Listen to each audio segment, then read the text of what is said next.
1945년 일본의 히로시마. 저 멀리서 미군용 비행기가 날아와 무언가를 떨어뜨리고 있었습니다. 그것은 전단지였습니다. 큰 것도 작은 것도 있었는데 순식간에 전단지는 히로시마 시내를 덮어버렸습니다.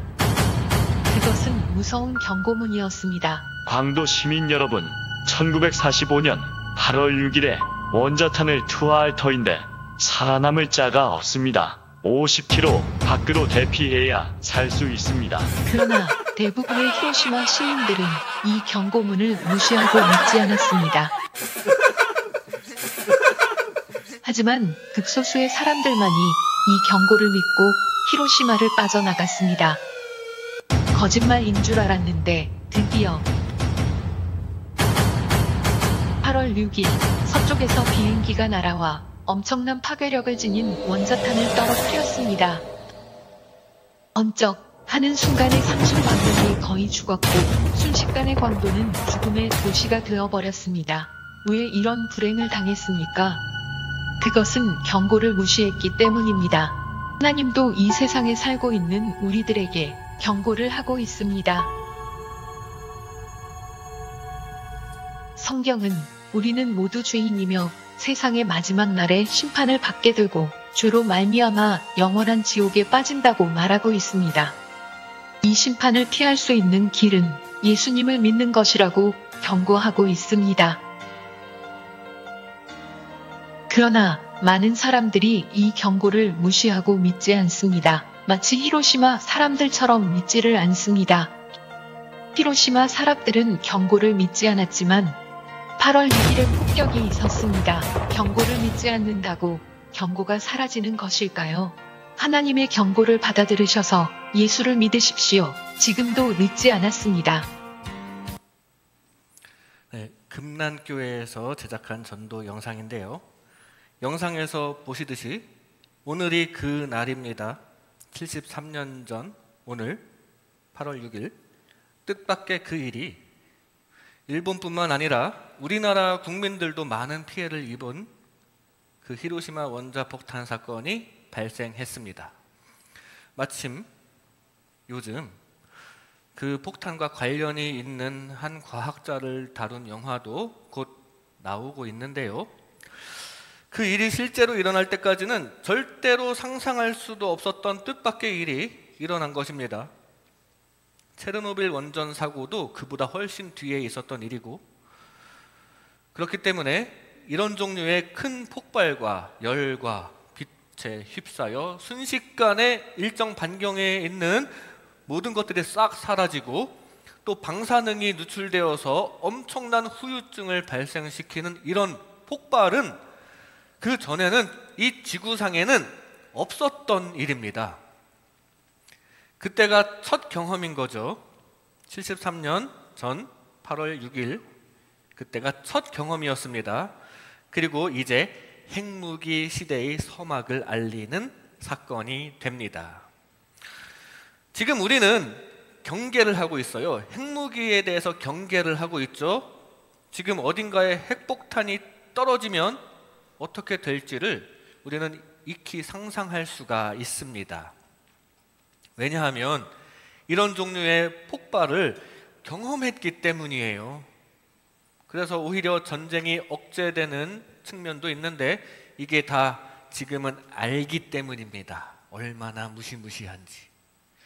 인간은 이렇게 경험을 기반으로 하는 존재입니다.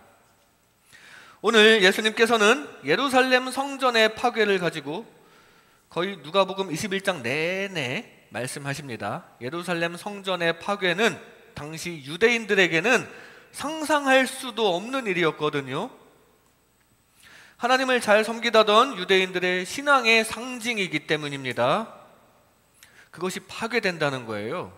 용납할 수 없는 일인데 그런 일이 하나님의 섭리로 그런 일이 일어난다는 얘기입니다.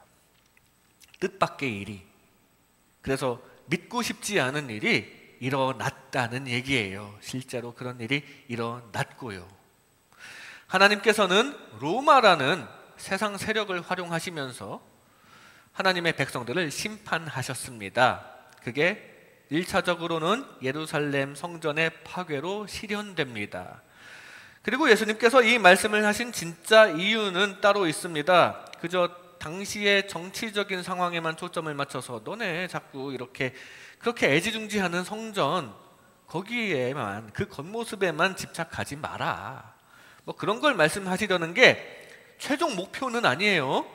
예수님께서 이 말씀을 하시고 또 그게 이렇게 또 성경에 기록된 이유는 종말에 그 이유가 있습니다. 종말. 마찬가지로 믿을 수 없는 일이 일어날 것이다. 내 생각과는 다른 일이, 우리 인간의 생각과는 다른 일이 일어날 것이라는 아주 진중한 예언을 말씀하시는 겁니다. 그런 의도가 아니면 기록될 이유가 없어요. 성경에 기록된 이유는 그런 진중한 의미가 있기 때문임을 기억하시기 바랍니다. 이 시간 이런 말씀을 통해 뜻밖의 구원의 은혜를 나눌 때 그 뜻밖의 구원 대상에 반드시 포함되어 뜻밖에도 하나님의 크신 은혜에 따라 의와 평강과 희락이 가득한 하나님의 나라의 백성 되시기를 주님의 이름으로 축복합니다. 먼저 구원은 뜻밖의 일입니다. 구원은 뜻밖의 일입니다. 오늘 본문 34절에 너희는 스스로 조심하라. 그렇지 않으면 방탕함과 술취함과 생활의 염려로 마음이 둔하여지고 뜻밖의 그날이 덫과 같이 너희에게 임하리라. 뜻밖의 그날이 덫과 같이 임한다고 분명히 말씀하십니다. 그날 구원의 날이 임하는 것은 예상치 못한 일이라는 말씀이에요. 이렇게 구원은 뜻밖의 일입니다. 뜻밖의 일이라는 얘기는 전에 없던 일이라는 말씀입니다. 전에는 그런 우주적인 구원과 심판이 없었던 게 언젠가 뜻밖의 일이 일어난다는 얘기예요. 경험해보지 못했던 일이라는 얘기입니다. 개인적인 경험은 물론 역사적으로도 전에 없던 일이기 때문에 인간적인 사고의 영역을 벗어난 일이 됩니다. 한마디로 차원이 다른 세상이 펼쳐진다는 얘기입니다. 우리가 상상할 수 없는 차원으로 임하시는 하나님을 꼭 만나 구원 받으시기 바랍니다. 우리가 상상할 수 있는 차원은 뜻 안의 일입니다. 우리 인간은 보통 경험에 기반해서 생각을 하는 특성이 있어요. 과학적인 결론도 사실 경험의 반복이라는 것을 전제로 합니다. 지금까지 사과가 땅에 떨어졌으니까 앞으로도 계속 떨어질 것이다. 서로 인력이 작용하니까 질량이 있는 사물간에는 서로 끌어당기는 인력이 앞으로도 계속 있을 것이라는 것을 전제로 하고 있습니다. 미래에 가보진 않았지만 지금의 이 자연 법칙이 앞으로도 계속될 것을 전제로 합니다. 그리고 역으로 계산해서 과거에도 그랬을 것이다. 그래서 과거를 추정하는 게 과학적인 사고 방식이에요. 대부분 맞는 얘기입니다. 그 과학적인 사고에 의해서 많은 도움과 발전이 이루어진 게 사실입니다. 좋은 거죠. 경험에 의해서 생각하는 거 기본적으로는 좋은 겁니다. 그런데 한 가지 다른 각도로 생각해 봐야 할 것이 있는데 그건 단지 우리 뜻 안의 일이라는 거, 우리 뜻 안의 영역이라는 겁니다. 반복되는 현상, 과학적인 법칙, 우리의 경험에 의한 예상들은 전부 다 우리 뜻 안에 있어요. 제한된 범위 안에 있습니다. 그리고 성경은 말합니다. 뜻 밖의 일이 일어난다고요. 그리고 그게 어느 정도 뜻밖의 일일지도 알 수 없습니다. 우리에게 익숙한 그래도 과학적인 법칙 내에서 시간의 흐름 안에서 뜻밖의 일이 일어날 수도 있지만 그 모든 것을 다 뒤흔드는 지금 상상도 할 수 없는 방식으로 구원과 심판의 날이 올 수도 있다는 사실이에요. 사실 몰라요. 구체적으로 어떤 방식으로 이루어질지 사실 모릅니다. 그래도 이해해 보려고 여러 방면에서 종말의 때를 그려보기는 하지만, 상상해 보기는 하지만, 추측해보고 예측해보기는 하지만 사실 정확한 건 그때가 되어봐야 알 수 있습니다. 다만 분명한 것은 어떤 방식으로 임하든지 간에 오늘 성경 말씀에 씌어진 대로 그날이 온다는 거, 그건 분명하다는 사실이에요. 그리고 그날을 대비해야 한다는 거, 그건 분명한 사실입니다. 다가올 그날을 대비 잘 하시기 바랍니다. 노아의 홍수도 당시 뜻밖의 일이었어요. 그래서 뜻밖의 일이니 세상 누가 믿었습니까? 그만한 홍수는 전에도 없었고요. 그럴 만한 물이 증발해서 하늘에 있다면 그 전에 바닷물이라도 충분히 있었을 건데 그것도 아니었습니다. 아무리 생각해도 노아를 통한 심판 예언은 믿을 만한 게 못 됩니다. 오히려 그걸 이용해서 저 사람 사기치려고 하는 거 아니야? 하면서 의심하기가 오히려 더 쉽죠. 그러나 그건 사기가 아니라 정말 뜻밖의 현실이었다는 사실입니다. 요 몇 년 사이에 폭우로 인한 재난이 많이 일어나는데 특히 지하차도나 지하주차장 등에 갑자기 물이 차서 안타까운 일이 많이 벌어졌습니다. 뜻밖의 일을 당한 거예요. 거기가 순식간에 그렇게 될 줄 알았다면 안 갔죠. 뜻밖의 일은 우리 삶 가운데에도 항상 일어나는 것이고 정말 뜻밖의 일이 성경에 기록된 대로 그 날에 이루어짐을 기억하시기 바랍니다. 그걸 대비해야 한다는 사실이에요. 얼마 전에 저도 뜻밖의 일을 경험했습니다. 마트에 가면 무빙워크가 있죠. 거기에 카트를 끌고 갑니다. 그런데 무빙워크의 종점에 다다랐을 때 앞에 가던 카트가 무슨 일인지 거기 있는 어린아이가 장난을 쳤는지 뭘 했는지 출구에서 못 올라가고 있는 거예요. 에스컬레이터나 무빙워크는 출구에서 빠져나가지 않기 시작하면 뒤따르는 사람이 멈출 수가 없기 때문에 사고가 납니다. 그런데 보통 그런 일이 일어나지 않죠? 보통 그런 일이 일어나지 않아요. 그런데 그 뜻밖의 일이 저에게 일어나서 순간 저는 앞에 있는 카트와 제 카트 사이에 낑기게 되었고 어찌어찌 앞에 있는 카트가 억지로 겨우 올라가서 큰 사고가 일어나지는 않았지만 그때부터 그 일이 있은 후에 제 머릿속에는 오만 가지 상상이 막 드는 겁니다. 만약에 이렇게 됐으면 이렇게 됐을까? 카트가 전복이 되진 않았을까? 정말 크게 다칠 수도 있었겠구나. 잘못하면 넘어지다가 이 에스컬레이터 사이 틈에 머리라도 끼면 어떡하지? 막 여러 가지 상상을 막 하게 되는데 뜻밖의 일이 일어날 수 있다는 생각에 갑자기 신경이 많이 쓰이고 내가 살면서 이런 것까지 신경 써야 해? 하는 생각까지 하게 되었습니다. 그 뜻밖이 어느 정도 뜻밖인지의 차이가 있을 뿐 뜻밖의 일에 당하는 게 사실 많기 때문에 우리는 뜻밖의 일 자체를 인정해야 합니다. 살면서 뜻밖의 일은 얼마든지 일어날 수 있어요. 내가 지금까지 경험했던 게 전부가 아닙니다. 그리고 지금까지 밝혀진 과학적인 사실과 역사와 예상이 전부가 아닙니다. 그 전부가 아닌 생각에 성경 말씀을 가두지 않기를 바랍니다. 성경 말씀은 뜻밖의 일을 말하고 있어요. 기억하면서 항상 기도로 준비하는 저와 여러분 되시기 바랍니다. 세상 끝날의 징조는 이미 펼쳐져 있습니다. 환경적인 징조도 많이 나타나고 있고요. 인간의 타락의 징조도 있고 거짓 선지자로 인한 징조도 이미 쫙 펼쳐져 있는데 2000년 전부터 그날은 가까웠다, 그날이 가까웠다고 하시는데 정확히 그날이 언제인지는 모르는 상황에서 우리는 해이해질 수가 있어요. 설마 내 인생 가운데에 종말이 오겠어? 올 수 있습니다. 뜻밖의 그날을 항상 대비하시기 바랍니다. 뜻밖의 날에 번개처럼 임하시는 주님을 언제라도 맞아들일 수 있어야 합니다. 살면서 뜻밖의 사고에 대비해 신경 써야 할 건 많을지 모르지만 영적인 뜻밖의 날, 그 날에 대비해서는 그렇게 신경 쓸 게 많지는 않아요. 하나님께 맡기고 그냥 항상 깨어 기도하고 있으면 됩니다. 내 생각을 넘어 뜻밖의 때에 색다른 방식으로 임할 하나님의 나라와 구원을 반드시 받아들이는 하나님 나라 백성 되시기를 주님의 이름으로 축복합니다. 구원은 뜻밖의 일입니다. 다음으로 구원은 보편적인 일입니다. 구원은 보편적인 일입니다.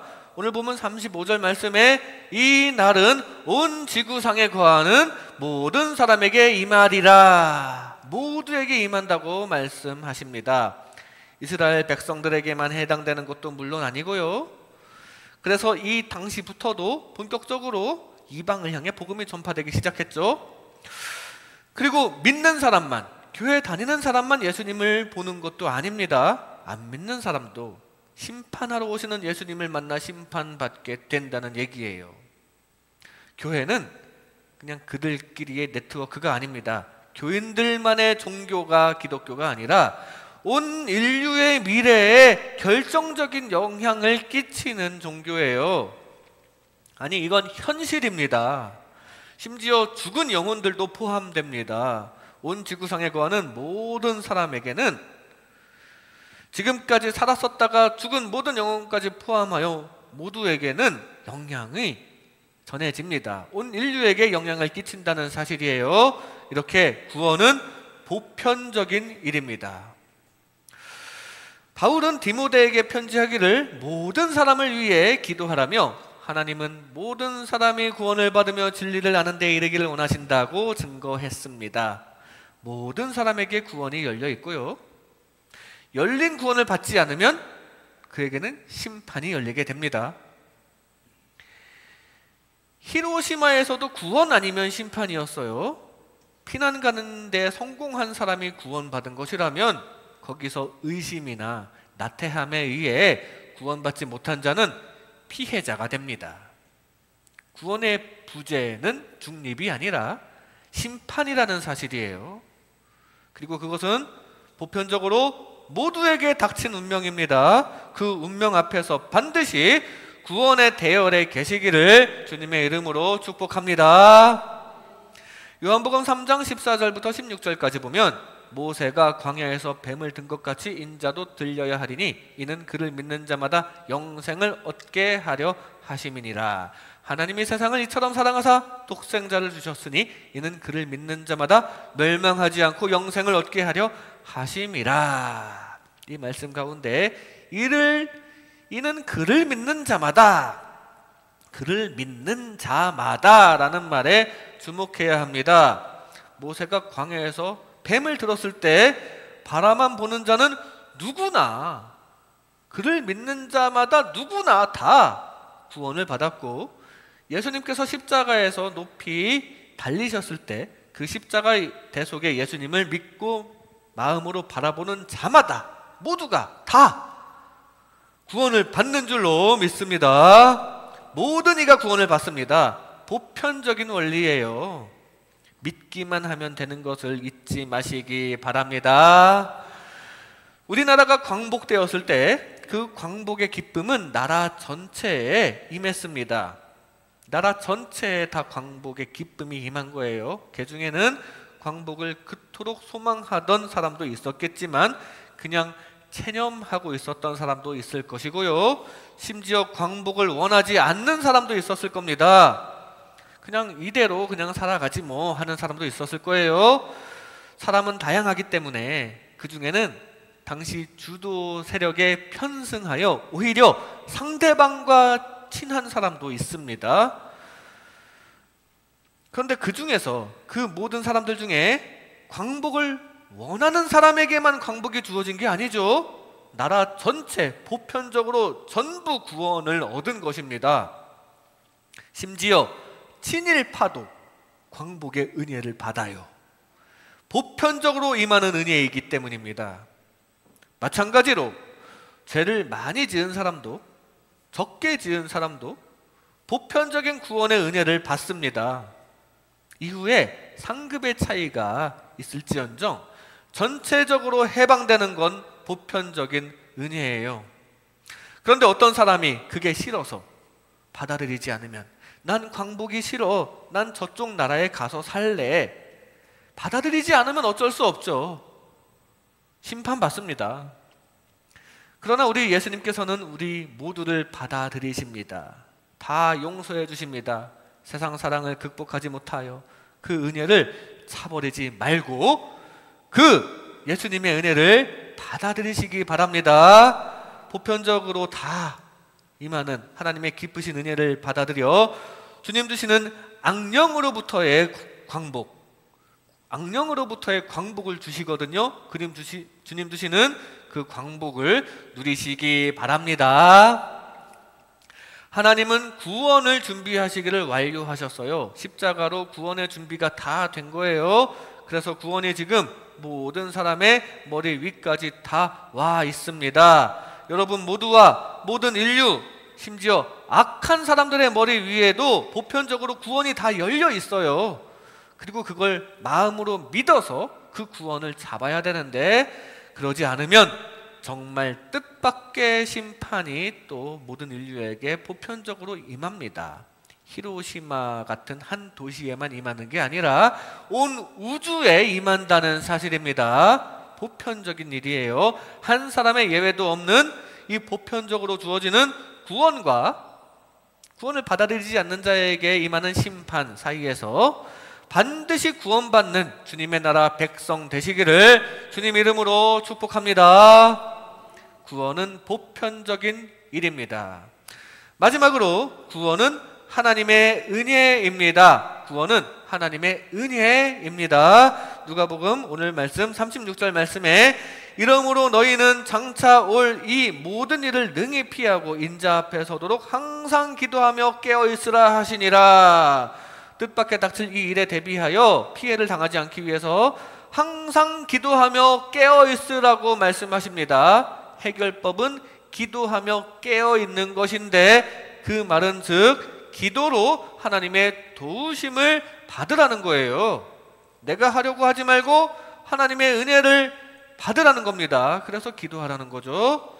다시 말해 구원은 하나님의 도움으로 받는 하나님의 전적인 은혜라는 사실입니다. 조금 있으면 광복절인데, 이 원자폭탄을 제대로 맞은 일본이 곧이어서 무조건 항복을 합니다.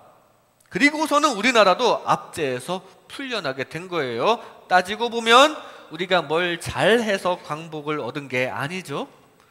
엄청나게 노력을 하긴 했지만 독립운동도 하고 임시정부도 수립하고 항일운동도 하고 그 공로는 분명 인정해야 마땅하지만 결정적인 것은 사실 다른 나라의 공격에 의해 우리의 광복이 따라왔다는 걸 부인할 수는 없습니다. 쉽게 말해 남의 덕을 본 거예요. 은혜입니다. 비슷한 얘기가 이스라엘 역사에도 있습니다. 바벨론 포로에서 이스라엘이 어떻게 풀려납니까? 거기에서 풀려나려고 노력도 많이 했고 기도도 많이 하긴 했습니다.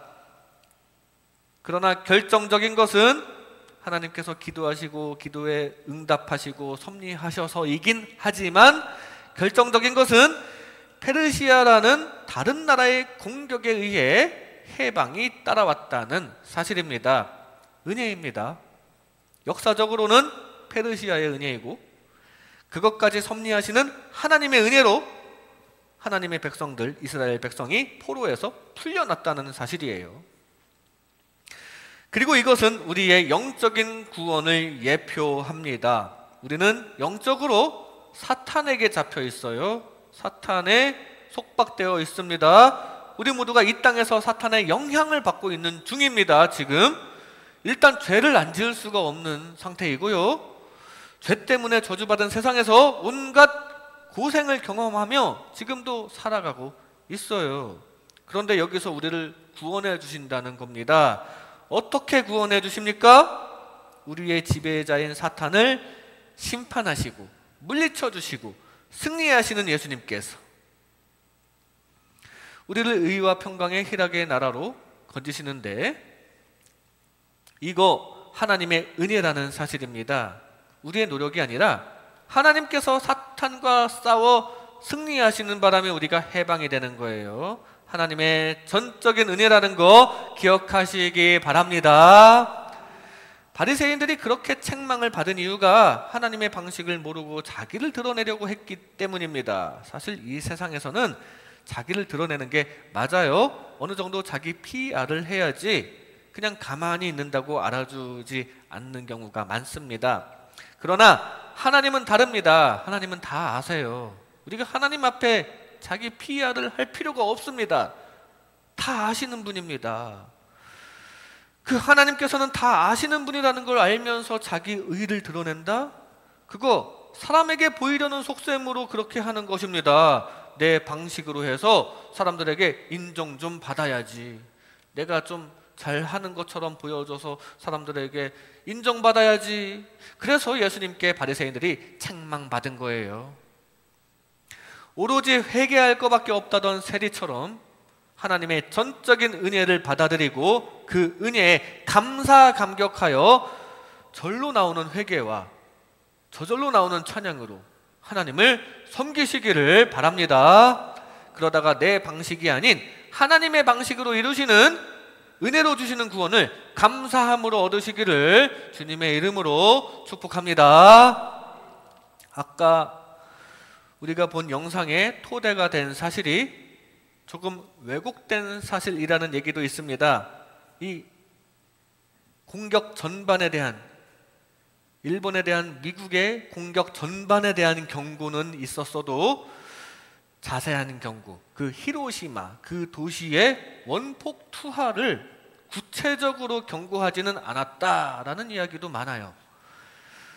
근데 만약에 그렇다고 쳐도 하나님의 말씀이 말하는 이 세상 종말에 대한 경고가 사라지는 건 아닙니다.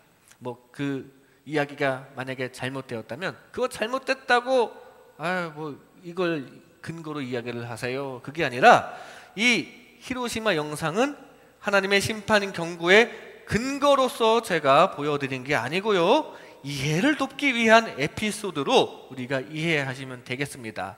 분명히 성경에 기록된 대로 경고가 있습니다. 그 경고는 사라지지 않는다는 거 기억하시기 바랍니다. 바라기는 뜻밖의 때에 보편적으로 누구에게나 하나님의 은혜로 임하는 구원을 받아들여 영원히 주님을 찬양하는 주님의 백성 되시기를 주님의 이름으로 축복합니다. 이 시간 뜻밖의 구원, 뜻밖의 구원이라는 제목으로 하나님의 은혜를 나눴습니다. 구원은 뜻밖의 일입니다. 뜻밖의 구원을 항상 깨어 기도함으로 대비하시기 바랍니다. 구원은 보편적인 일입니다.